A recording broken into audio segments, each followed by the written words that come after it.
Well, what a boring weekend that was. Welcome back to week 7 of the Premier League preview, and hopefully we're going to have a lot more goals this weekend than last weekend. Last weekend saw the end of Aston Villa's 100% record as the man, the myth, the legend, and the greatest player of all time, Patrick Bamford, scored a hat-trick in the Premier League. I never thought those words would be coming out of my mouth.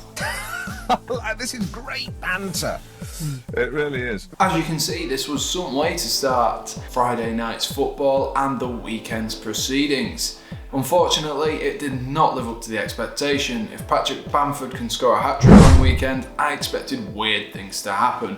But Liverpool beat Sheffield United 2-1 in not much of a surprise. West Ham and Manchester City played out a 1-1 draw with a great goal from Mikel Antonio, and we also saw possibly the most boring game of football in the world with Chelsea playing Manchester United, and that was 0-0. Despite a penalty that should have been given by VAR against Harry Maguire, so more criticism of the Manchester United captain. On Sunday we had a bit more drama, but still the goals did not come. We had Southampton who beat Everton 2-0. We had Fulham losing 2-1 to Crystal Palace. And Wolves drew to Newcastle. And Arsenal lost to Leicester as Jamie Vardy made sure he was the only one having a party. And to round off the weekend, we saw Monday night's fixtures, which were Tottenham Hotspur versus Burnley, which was a 1-0 win to Spurs as that combination of Harry Kane and Heung-min Son scored again. This time Son getting on the end of a lovely corner which Harry Kane then nodded in his direction and Son headed in himself. The game before that though was West Brom versus Brighton, which was as dull and boring as it sounds. Not quite as dull as the Chelsea game, at least there was some goals, and that ended 1-1. I'm hoping for more goals this weekend, as last weekend didn't really quite live up to the expectation that we expected, so I'm hoping for more this weekend. So let's have a look towards this week's fixtures. Next week's fixtures starts as follows as Wolves take on Crystal Palace, Manchester City take on the struggling Sheffield United, Burnley, who are also struggling, take on Chelsea, and the champions Liverpool take on in-form West Ham. And that concludes Saturday. Moving on to Sunday, we have Aston Villa, who take on Southampton, who come into the game with great form, unbeaten in I believe 4 games, having taken away Everton's 100% record. Newcastle, off the back of their point at Wolves, then take on Everton.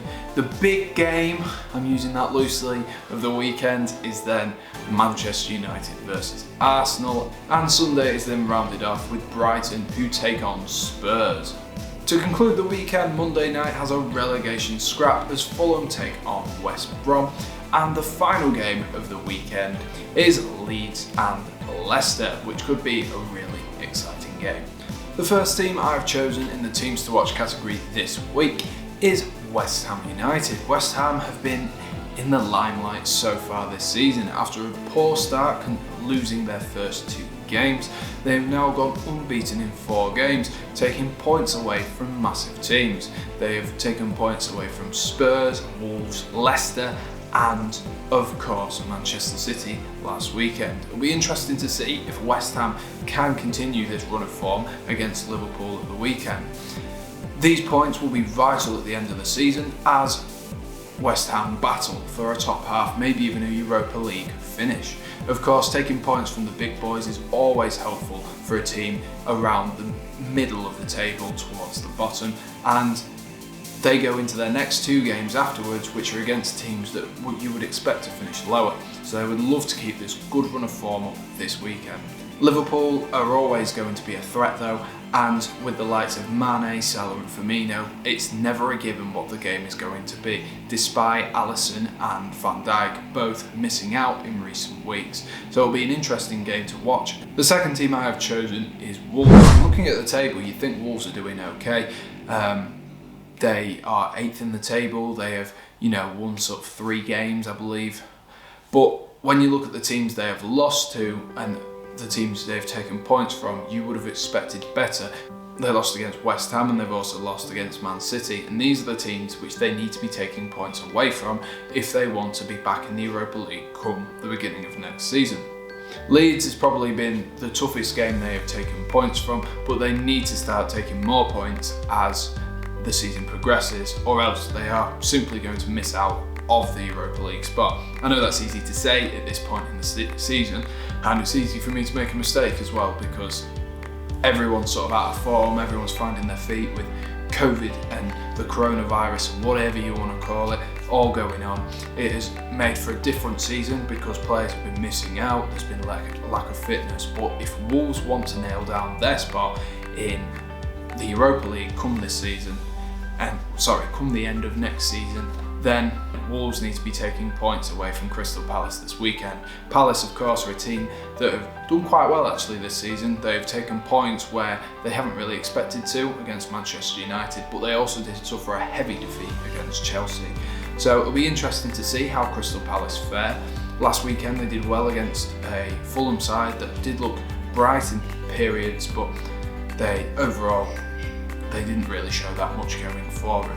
So it'll be interesting to see how this game plays out. I think Wolves have got the talent to beat them, and if they want to push on higher up the table, Wolves need to be taking points against teams like Crystal Palace, which are in and around them in the division. The third and final team in this teams to watch category is Manchester City. It's absolutely crazy to me that both Manchester sides are in 13th and 15th, one of which has come under heavy criticism, Manchester United, and the other one hasn't as such.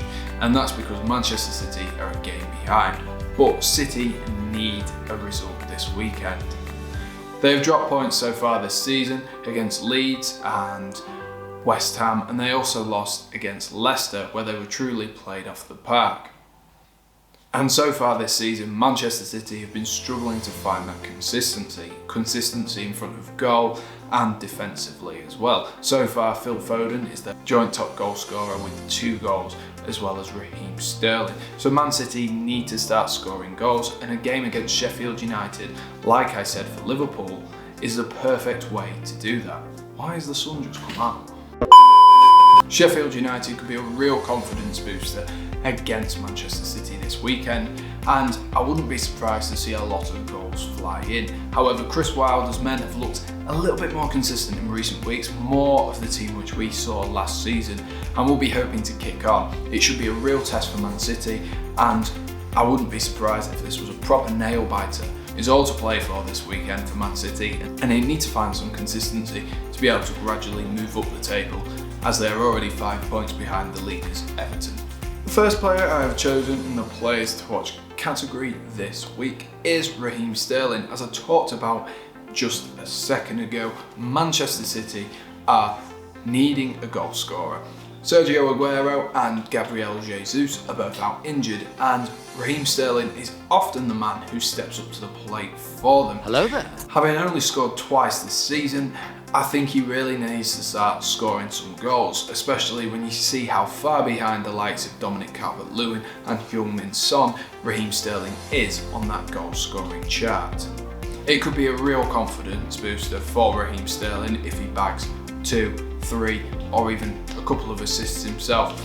It could be a real confidence booster, and that would be something that would enable this Manchester City side to move forward next week and beyond. The second player I have chosen is Marcus Rashford. He seems to be the person we are talking about for all the right reasons at the moment, and against Chelsea he was very good as well. Whilst he didn't score, he looked the most likely to score with a fantastic save from Edouard Mendy late on in the game, stopping Marcus Rashford from capping off a truly fantastic week for him. As I said, Marcus Rashford looked the most likely to score, and he did score midweek against PSG as well. Against Arsenal, this will then be vitally important because Martial is still suspended. He is the main man, and if Cavani isn't 100% fit, which he doesn't look like he is at the minute, if he's not 100% fit, then Marcus Rashford will need to step up to the plate to score some goals in order to make sure that Ole Gunnar Solskjaer doesn't have any more pressure on him and they can move up the table.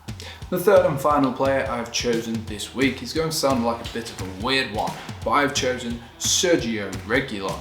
believe that's how it's pronounced. Again, that could be wrong.